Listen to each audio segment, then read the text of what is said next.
নমস্কার বন্ধুরা, এনএম কিচেনে আপনাদের সবাইকে স্বাগত।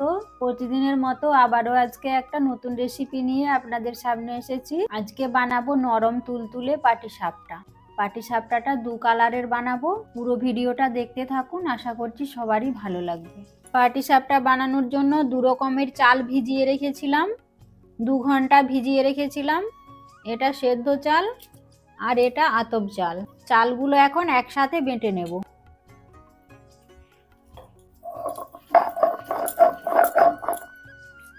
আপনারা চাইলে মিক্সিতেও বাটতে পারেন। এখানে আমি আতপ চাল 1 বাটি আর সেদ্ধ চাল 1 বাটি নিয়ে ভিজিয়ে রেখেছিলাম, একসাথে বেটে নিয়েছি। এই চালের বাটাটা এখন এক সাইডে রেখে দেব।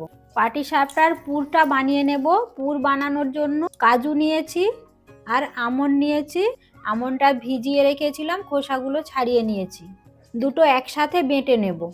আমন্ড আর কাজু বেটে নিয়েছি, এখন রেখে দেব। এখন গ্যাসের চুলোটা জ্বালিয়ে নেব। কড়াই বসিয়ে দেব। কড়াইতে লিকুইড দুধ দিয়ে দেব। এখানে 1 লিটার দুধ নিয়েছি। প্রথমে দুধটাকে ভালো করে গরম করে নেব। দুধটা হালকা গরম হয়ে গেছে। এখন ওর মধ্যে গুঁড়ো দুধ মিশিয়ে দেব। 2 প্যাকেট গুঁড়ো দুধ দিয়ে দেব, 10 টাকা দামের। গুঁড়ো দুধটাকে ভালো করে মিশিয়ে নেব দুধের সাথে। এখন দুধের মধ্যে কাজু আর আমন্ড বাটাটা দিয়ে দেব। আর যে চালের বাটাটা রেখেছিলাম তার থেকে 2 চামচ দিয়ে দেব। সামান্য একটু লবণ দেব। পরিমাণ মতো চিনি দিয়ে দেব। যে যেমন মিষ্টি খেতে চান সেই পরিমাণ মিষ্টি দেবেন। এখন সব কিছু ভালো করে একসাথে মিশিয়ে নাড়তে থাকবো।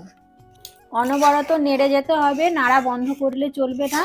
নেড়ে নেড়ে শুকনো করে নিতে হবে দুধটাকে। অনেকটা ঘন হয়ে এসেছে।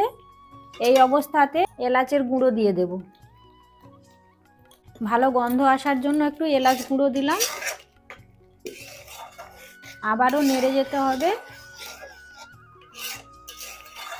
ক্ষীরটা কত সুন্দর হয়েছে দেখুন, আর গন্ধটাও কত সুন্দর বেরোচ্ছে।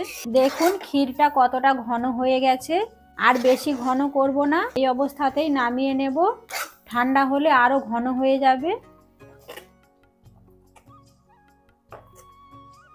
পুরটা এখন ঠান্ডা হতে দেব।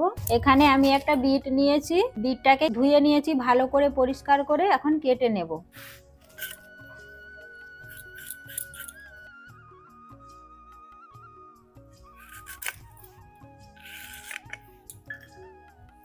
বিটটাকে এখন মিক্সিতে বেটে নেব।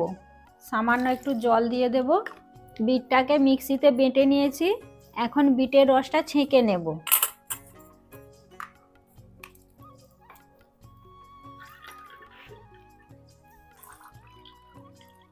বিটের রসের মধ্যে চালের বাটা দিয়ে দেব কিছুটা, আর কিছুটা পরিমাণ ময়দা দিয়ে দেব, লবণ দিয়ে দেব। এখন ভালো করে মিশিয়ে নেব বিটের রসের সাথে। এইভাবে মিশিয়ে একটা ব্যাটার বানিয়ে নেব। এইভাবে একটা ব্যাটার বানিয়ে নিয়েছি। দেখুন কতটা ঘনত্বের হয়েছে।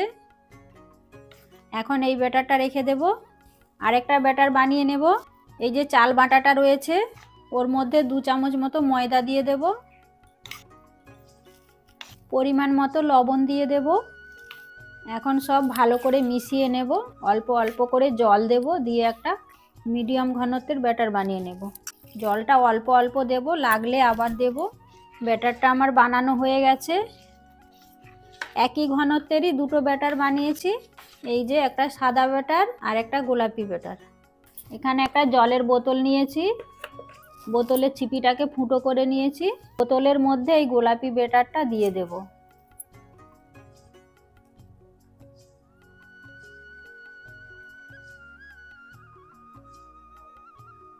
এখন বোতলের ছিপিটা বন্ধ করে দেব।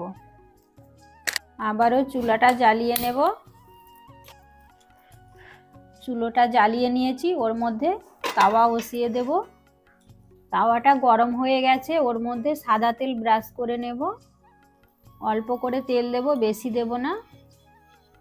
এখন যে গোলাপি ব্যাটারটা বোতলে রেখেছিলাম সেই ব্যাটারটা দিয়ে একটু ডিজাইন করে নেব।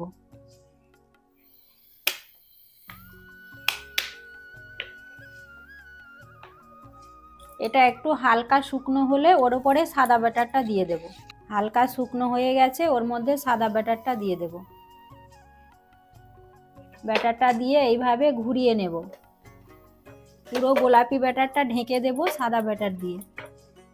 এরপর যে পুরটা বানিয়ে রেখেছিলাম, পুরটা কতটা ঘন হয়ে গেছে দেখুন। এই পুরটাকে এর মধ্যে লম্বা করে দিয়ে দেব। এখন খুন্তি দিয়ে এইভাবে রোল করে নেব।